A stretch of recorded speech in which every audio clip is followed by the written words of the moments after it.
வணக்கம். உங்கள் விக்கிராஜ்.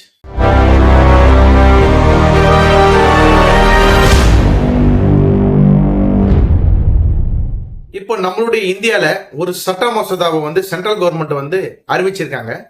அந்த சட்ட மசோதா என்னன்னு பாத்தீங்கன்னா, அதாவது குறிப்பா ஆன்லைன் கேம் இருக்கு பாத்தீங்களா, ஆன்லைன் மூலியமா விளையாடுவாங்க பாத்தீங்களா கேமுங்க.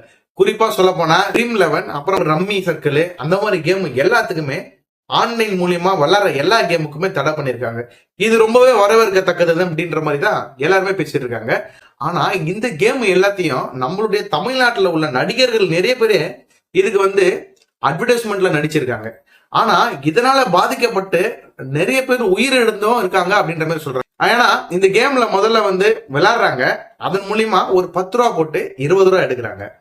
அப்படியே 20 ரூபா போட்டு 40 ரூபா எடுக்கிறாங்க, 100 ரூபாய் போட்டு 200 ரூபாய் எடுக்கிறாங்க. இதுதான் ஆகுதுன்னா மனுஷனுடைய மைண்டை தூண்டுது. ஆஹா, 100 ரூபாய் போட்டா 200 ரூபாய் வருதா, அப்போ 1000 ரூபாய் போடலாம், அப்படி இல்லைன்னா 10,000 ரூபாய் போடலாம், லட்சம் போடலாம் அப்படின்ற மாதிரி நிறைய நபர்கள் என்ன பண்றவங்க காசை அதிகமா கொட்டி வீட்லயே இருக்காது, யாருக்கிட்டனா கடனை வாங்கின கடன்காரனாவும் ஆகி அதுல போட்டிருப்பாங்க. ஆனா அதுல பிளே பண்றது என்னன்னு பாத்தீங்கன்னா கம்ப்யூட்டர், அந்த பாட் சொல்லுவாங்களே, அந்த பாட்டு விளையாடி அவர்கிட்ட இருந்த எல்லா பணத்தையும் அவரே விட்டுறாரு. இதனால அவர் என்ன பண்றாரு, தனிமையை விரும்புறாரு. தனிமையை விரும்புறதும் இல்லாம இவனுங்க மனநிலை ரொம்ப பாதிக்கப்பட்டு வீட்டுல இருப்பா பாத்தீங்களா, ஃபேமிலியில மனைவி பிள்ளைகள் எல்லாத்தையும் கொண்டுட்டு இவனுங்களும் கொண்டுறானுங்க. அப்படின்ற மாதிரிதான் இந்த கேம் ரொம்பவே மன உளைச்சலையே கொண்டு வந்தது. அதனாலேயே இந்த கேமை தடை பண்ணிருக்காங்க. குறிப்பா இந்த கேம் விளையாடுறவங்களுக்கு அபராதமும் சொல்லியிருக்காங்க, சிறை தண்டனையும் சொல்லியிருக்காங்க. நீங்க என்ன நினைக்கிறீங்க, இந்த கேமை நம்மளுடைய இந்தியால பேன் பண்ணது கரெக்டா அப்படின்றத நீங்க என்ன நினைக்கிறீங்க கமெண்ட் பாக்ஸ்ல கமெண்ட் பண்ணுங்க. ஆனா இந்த கேமை பேன் பண்ணது என்னுடைய தரப்புல இருந்து நான் சொல்லுவேன்னு பாத்தீங்கன்னா, இது ரொம்பவே நல்லதுங்க.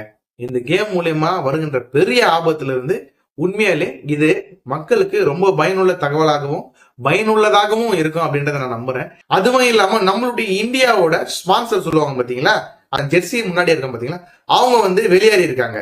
இந்த மாதிரி கேம் எல்லாம் தடை பண்ணதுனால இந்தியன் ஜெர்சியில இருந்தே அவங்க வெளியேறி இருக்காங்க. இப்ப ஏசியா கோப்பை வரப்போகுது, அதுக்காக என்ன பண்ண போறோம் அப்படின்ற மாதிரி ரொம்பவே எல்லாரும் எதிர்பார்ப்போட இருக்காங்க.